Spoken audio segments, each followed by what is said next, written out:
अच्छा, राम जी कौन है?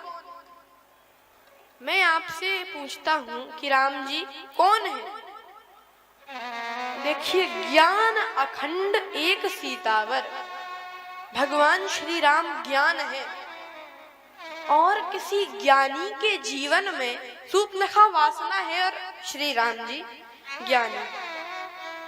और किसी ज्ञानी के जीवन में अगर वासना का आक्रमण हो तो उसे किसकी ओर देखना चाहिए?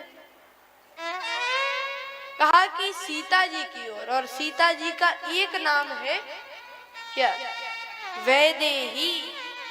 सीता जी का नाम है वैदेही। और इसका अर्थ है जब भी किसी ज्ञानी के जीवन में वासना का आक्रमण हो तो उसे देही से उठकर वैदेही की ओर देखना चाहिए। जय हो। देही से ऊपर उठ। और राम जी एक प्रकार से धर्मात्मा भी। तो किसी धर्मात्मा के जीवन में वासना का आक्रमण हो तो उसे अपनी परिणीता की ओर देखना चाहिए। अच्छा, तो धर्मात्मा की परीक्षा हो गई ज्ञान की। अब सीता जी की परीक्षा होनी थी। तो सीता जी क्या है? सीता जी है भक्ति। और जब भक्ति के ऊपर आपत्ति आवे तो क्या करना चाहिए?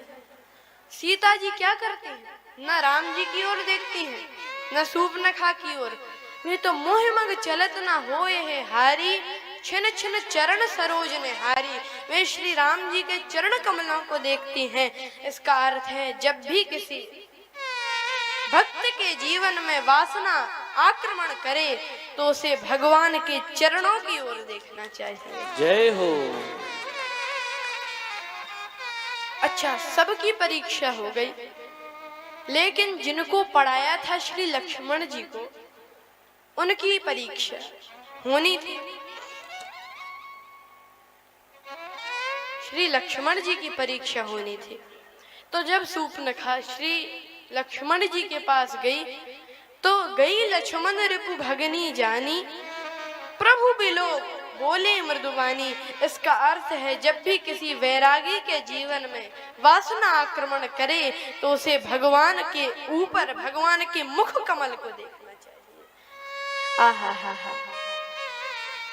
तो सबकी परीक्षा होगी, लेकिन तब खिसियानी राम पर।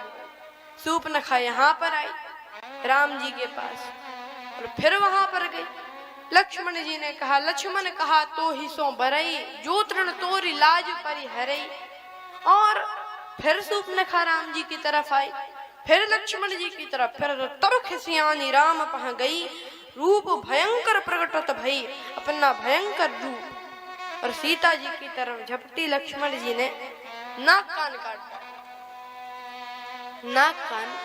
दिया। और इसका अर्थ है कि ये वासना लक्ष्मण जी की नाक काटने आई थी, लक्ष्मण जी को बहकाने आई थी। इसका अर्थ है कि जब भी कोई पक्का सत्संगी होता है तो वासना उसकी नाक नहीं काट पाती, बल्कि स्वयं वो सत्संगी वासना की नाक को काट देता। आहा हा हा। लेकिन सूर्पनखा राम जी के पास नहीं आई, सीधे रावण के पास गई, रावण को पूरी बात बताई। अब रावण क्या सोचता है